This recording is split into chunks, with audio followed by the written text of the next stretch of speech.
शर्यत नाद एकच एकच एकच फक्त बैलगाडा शर्यत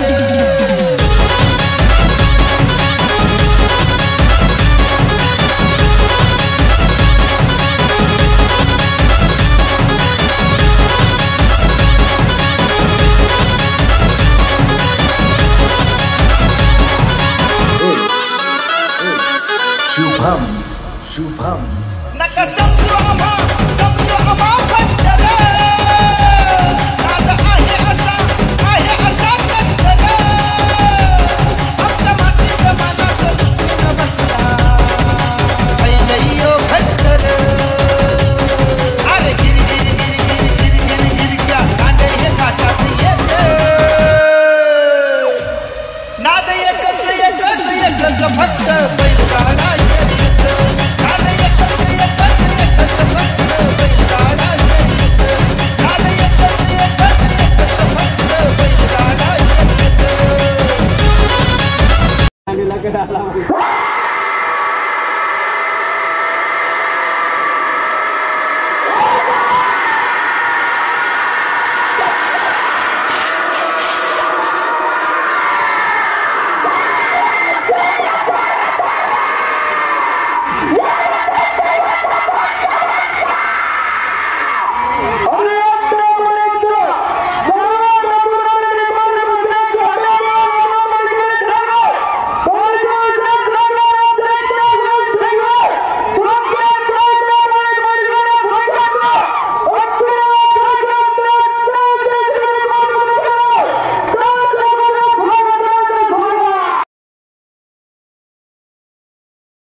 शेठ प्रथम आपलं नाव सांगा. बारकू शेठ सकाराम जगताप. आणि ही बारी कोणाच्या नावावरती पडते? श्री संत सावतामाळी बैलगाडा संघटना. शेठ या बैलाचं नाव सांगा आपल्या. या बैलाचं नाव ससा आहे. हा मावळमधून गुरुदादा घोलप यांच्याकडून आपण आता इकडं सांभाळायसाठी इकडे पाठवलेलं आहे त्यांनी. तर तिकडे पाऊस असल्यामुळे ना बैलाला व्यायाम बिम देण्यासाठी बैल इकडे आणले आपल्याकडे. याची खासियत काय सांगाल? याचं शरीर वैशिष्ट्य काय सांगाल? हा बैल जुकाटात पळतोय. तो मागच्या वर्षी घेतला होता. तर गेल्या वर्षी त्यांनी चांगले घाट काढलेत. म्हणजे मागचं सीझन त्यांनी चांगलं काढले. 1 नंबर मध्ये जवळपास सगळ्या टॉपच्या घाटात याच्या बारे झालेले आहेत. तर याचं शरीर म्हणजे हा शांत बैल आहे. पण तो घाटात गेलं का घाटात गेल्यावर त्याचं वेगळा अवसान असते. बरं याची जात कोणती येते? याची जात खिल्लर आणि गावठी मध्ये येते. मिक्स बेर टाइप मध्ये बैल होते.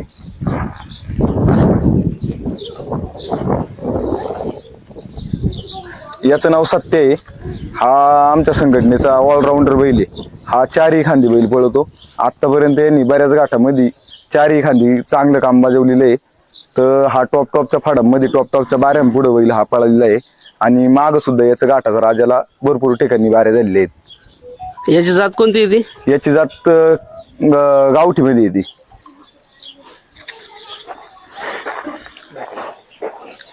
हा सर्जा आहे. हा पप्पूदादा ठाकूर सोळू यांच्याकडून हा आम्ही घेतला होता. गेल्या मागच्या वर्षी पिंपरखेडच्या घाटात पळताना आमच्या महाराजांनी पाहिला होता. तर महाराज म्हणले हा बैल आपल्याला घ्यायचा आहे. तर हा बैल आम्ही पिंपरखेडच्या घाटात पळताना पाहिला आणि घेतला. भराडीमध्ये याची बारी आमची 20 मिली पडली कांडे खेटल्यामुळं. त्यानंतर आम्ही पिंपरखेडमध्ये झुपला तोडकरांच्या बबन संघ. तेव्हापासून बैलाने आतापर्यंत संघटनेचं नाव भरपूर वर नेले. बरं याची जात कोणती येते? याची जात म्हैसूर मध्ये. आणि याचे शरीर वैशिष्ट्य काय आहेत? याचं फिटनेस म्हणजे याला कांबळ नाही आणि याचं मागला चौका घोड्यावानी. त्याच्यामुळे या बैलाला काही प्रॉब्लेम येत नाही पळताना.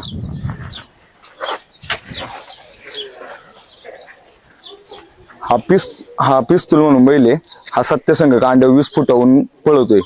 तर हा सेपरेट कांड्यासाठी त्याचं आहे ना आतापर्यंत कांड्यावर भरपूर असं लहानपणापासून कांड्यावर भरपूर गाठ झालेली आहेत. तर कांड्यावर आतापर्यंत त्याला आमच्याकडे आतापर्यंत बैल लागलेली नाही. बरं म्हणजे भविष्यामध्ये आता त्याची वाटचाल कशी? भविष्यामध्ये आता तो कांड्यावरच सध्या, कारण की जुकाटाला भरपूर बैल आहेत. पण कांड्यावर जुकाटा बरोबर कांड्याचं महत्व तेवढं आहे. त्याच्यामुळे कांड्यावर आम्हाला बैल हा पक्का आहे. त्याच्यामुळे आम्ही त्याला जुकाटात घेत नाही.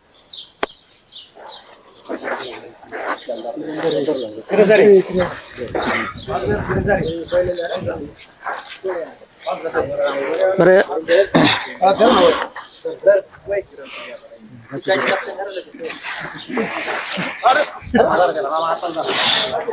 शेठ ह्या बैलाचं नाव सांगा बरं. या बैलाचं नाव सारंग आहे. हा आम्ही पोंदेवाडीत आम्हाला कांड्यावर एक बैल कमी पडत होता, त्याच्यामुळं आम्ही पोंदेवाडीच्या घाटामध्ये बैल हा विकत घ्यायचं ठरवलं. त्यावेळेस बंटी काका टाकळकर यांच्याकडून हा बैल 1,60,000 रुपयाला आम्ही विकत घेतला. तर हा बैल पोंदेवाडीला कांड्यावर पळवला. त्याच्यानंतर बैलाची कमी पडली म्हणून आम्ही नारंगाव मध्ये ट्राय केला जुकाटात, तर बैलाने चांगला रिस्पॉन्स दिला. तर जवळपास लागोपाठ 12 गाठी बैलाची बारी पडली नाही आमच्याकडे आतापर्यंत. बरं याचे शरीर वैशिष्ट्य सांगा. हा म्हैसूर मध्ये येतो. या बैलाचं पळी ताट आहे एकदम, आणि शरीर वैशिष्ट्य जर म्हणलं तर बैलाची कात बीत एकदम मुलायम आहे, मऊ कात आहे.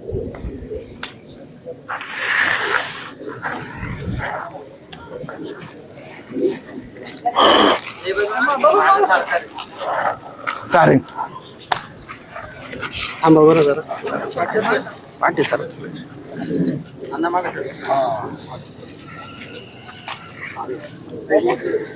हे बैलाचं नाव काय? हा चित्ता म्हणून बैल आहे आमचा. तर हा या वर्षी आम्ही केदार, तर याचं चित्त नाव का ठेवलं, म्हणजे असं काय वैशिष्ट्य आहे? त्याचा कलर असा म्हणजे चित्त्यासारखा आहे, त्याच्यामुळे त्याचं नाव चित्ता ठेवलेले आहे. हा केदार इंदोरीच्या खेपमध्ये आलता, तर आम्हाला सागर सोनवणे म्हणला हा बैल आलेला असं असं घ्या तुम्ही हा बैल. तर हा आम्ही याची जात 95, म्हणजे गावरान येते ना? हा गावरान गावठी आहे ना? हा म्हैसूर वरून बैल आलेला आहे, म्हैसूर गावरान बेरडे. आणि हा पळतो कुठं? हा जुकाटात चालू आहे आता. आता मी याचे 3च गाठ झालेत सीझन मध्ये, हा नवीन आहे त्याच्यामुळे याचे काही एवढे आम्ही गाठ काढलेले नाहीत.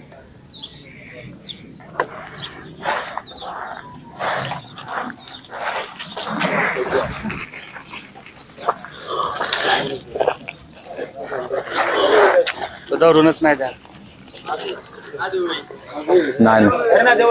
नाही आत नाही घालून. हा शंकर म्हणून बैल आहे आमचा. हा गावठी मध्ये येतो. तर हा बैल कांड्यावर चालवतो आणि जुकाट पण पळवतोय. हा आमचा मावत दादा आहे का, त्यांनी सहज नळवण्याला फिरत असताना त्यांना हा बैल आवडला, तर त्यांनी बारीक असताना हा बैल घेतला होता. आता बैल चांगल्या पद्धतीने काम करतोय. बरं पळतो कुठं कुठं पाठी? हा आता कांड्यावर पळतोय, मागच्या वर्षी जुकाटात पळत होता.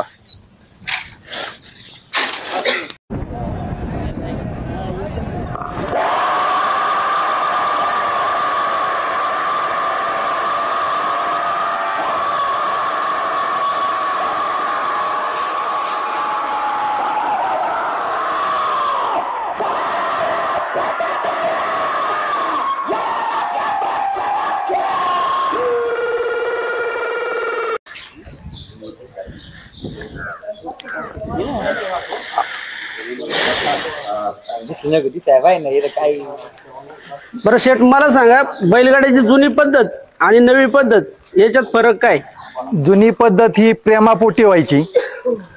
आपल्याला एखाद्याने बैल मागितला तर तो आवर्जून द्यायची.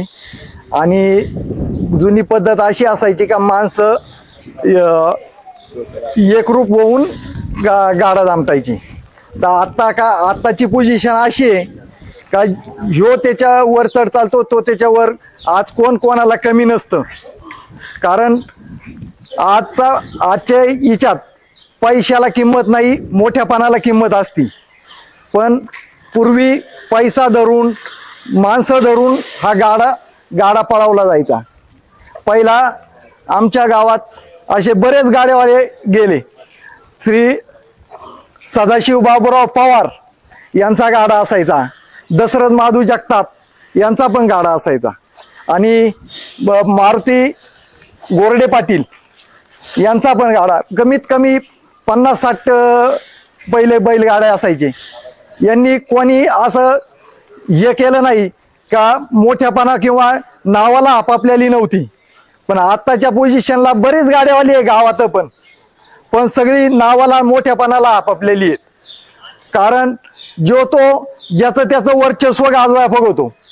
पण आमची ही संघटना अशी आहे की ही नावाला अजिबात आपापलेली नाही. ही फक्त माणसं कशी जोडता येतील या पद्धतीने माणसं जोडली गेली पाहिजे, अशा पद्धतीने आमची संघटना तयार केलेली आहे. या मंदिराचं काम सुद्धा आम्ही संघटनेच्या किंवा या मळ्याच्या गावाच्या माध्यमातून सुद्धा केलेलं आहे. कारण आता ही मुलं आहेत ही मुलं पण नुसती शेतीवरच नाही तर उद्योगधंदा पण करतात.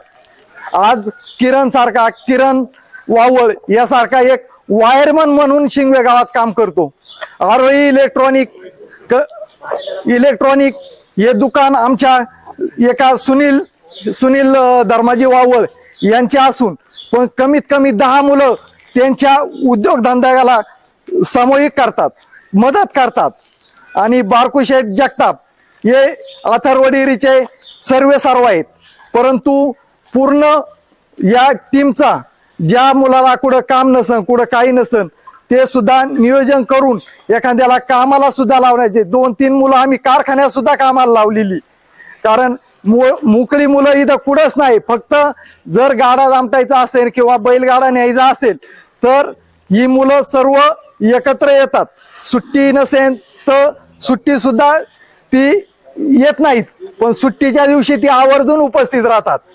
कारण भगवान सारखा माणूस किंवा आहे तो कमीत कमी 10 वर्षापासून तर आता त्याचं वय 45 वर्षे, पण तो घोडीस्वारी 1 नंबर घोडीस्वारी. कारण त्याचं काम हे आंबेगाव तालुक्यात नाही जुन्नर तालुक्यात सगळ्या 4 तालुक्यात पूर्ण नावाजलेला मुलगा आहे हा.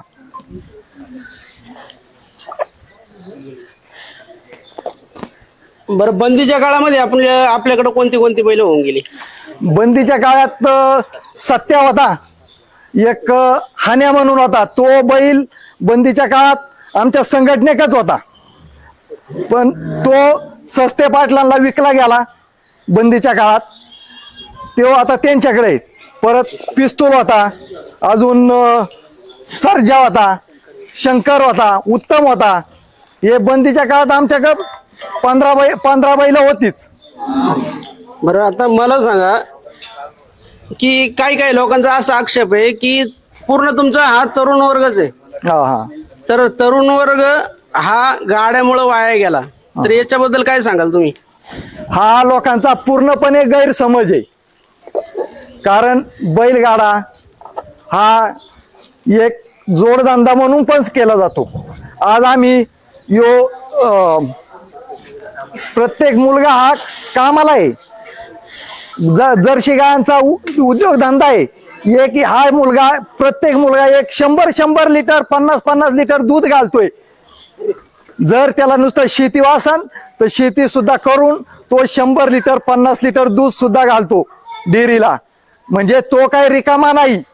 तो मुलगा त्याच्या भवितव्याचं त्याच्या वाडवडिलांचं संगोपन करणारा याची ही ताकद आहे त्याच्यात. पण तो शेठजी तळामध्ये गर्दी होती आणि त्या गर्दीमुळे एखाद्या चांगल्या बारीला गालबोट लागतं, तर कमिटीला काय संदेश देशाल?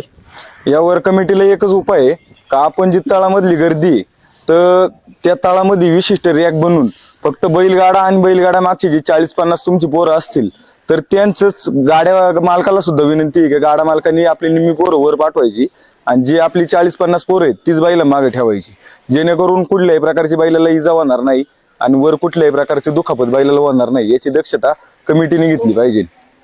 बरं, आता तुमची तळामध्ये ज्यावेळेस बारी झोपायला जाते त्यावेळेस तुमचं म्हणजे कशी फिलिंग असते? ज्यावेळेस बारी झोपायला असती त्यावेळेस मी स्वतः माझ्याकडे पोरांचं नियोजन लावायचं काम असतं.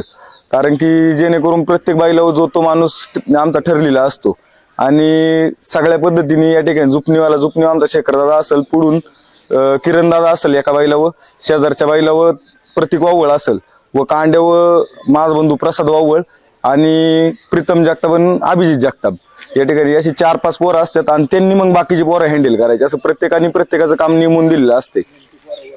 बरं, आता ही जी भरमसाठ टोकन फी आकारली जाते तर याच्याबद्दल कमिटीला काय संदेश देशाल? यात्रा कमिटींना एकच विनंती का प्रत्येक गाडा मालक हा पैशाने परिपक्व नाही, त्यामुळं आपली जेवढी टोकन फी असेल तर पूर्ण मोबदला मागे द्यावा. जे आपण 500 रुपये कापितोय, 1000 रुपये कापितोय किंवा 5000 रुपये बुडीत ठेवतोय, नाव खुडलं तर या ठिकाणी बऱ्याच ठिकाणी 5-5 हजार रुपये बुडवलेले आहेत यात्रा कमिटींनी देखील. तर यात्रा कमिटींना एकच विनंती आहे की आपण जे टोकन फी बुडीत ठेवतोय ती ठेवू नये, कारण की प्रत्येक गाडा मालक हा पैशाने परिपक्व नाही. बरं, आता ही तुमच्या बारीमध्ये तुमच्या दावणीला एवढी चांगली टॉपची बैल आहेत तर यांचं संगोपन कसं असतं? या बैलांचं संगोपन म्हणलं तर नवीन खरेदी जरी झाली आणि ही जी बैल आहेत तर संघटनेच्या प्रत्येक पोराकडे एक एक बैल दिलेला आहे आपण वाटून. खरेदी ही बारकू शेठ जगताप यांच्या नावाने पडते आणि खरेदी जर करायची म्हणलं तर बारकू शेठ आम्हाला सर्व पैसा पुरवतात. तर प्रत्येक पोराकडे एक एक एक एक बैल आम्ही ठरवून दिलेला असतो का तो पोरगा सगळं बैलाची देखभाल पूर्ण करून घाटापर्यंत येतो तो पोरगा त्या बैलाची काळजी सर्वजण घेतात.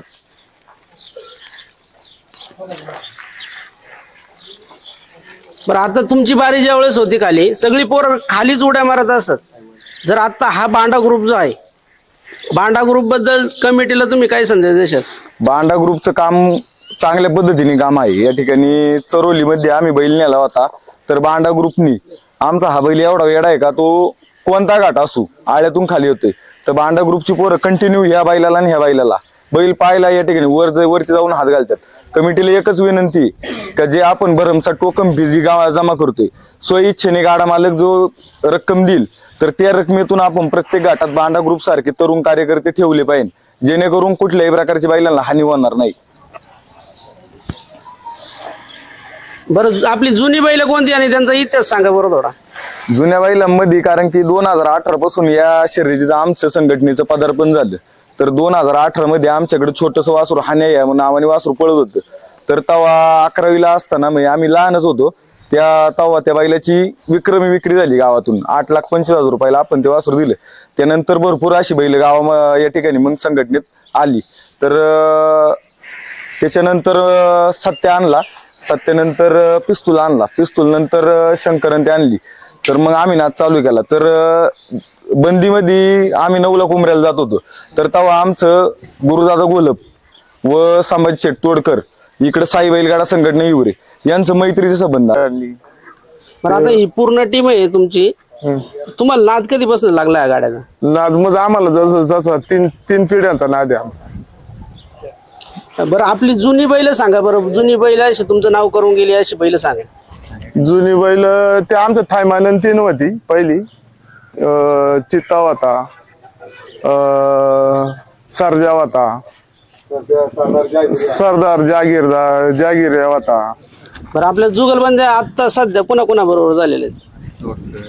तोडकर आणि गोलप, साखराबाई पवार मग अशी 1-2 वेळा होत्या. तर कधी कधी आमची सेपरेट वारी होती.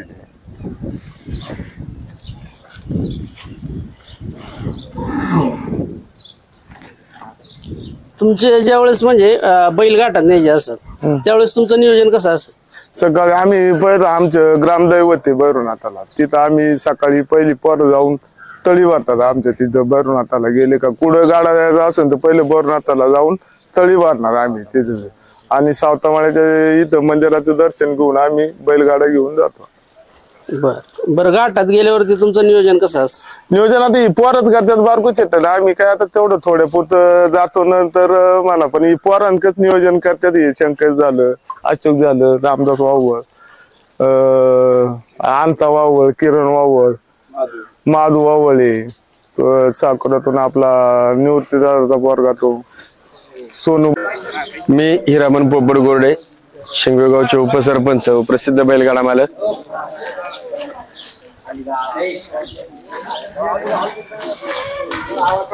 आता ज्यावेळेस करोना होता त्या करोनाच्या काळामध्ये तुम्ही कशी निगा घेतली बैलांची? करोनाच्या काळामध्ये निगा कशी घेतली तुम्ही?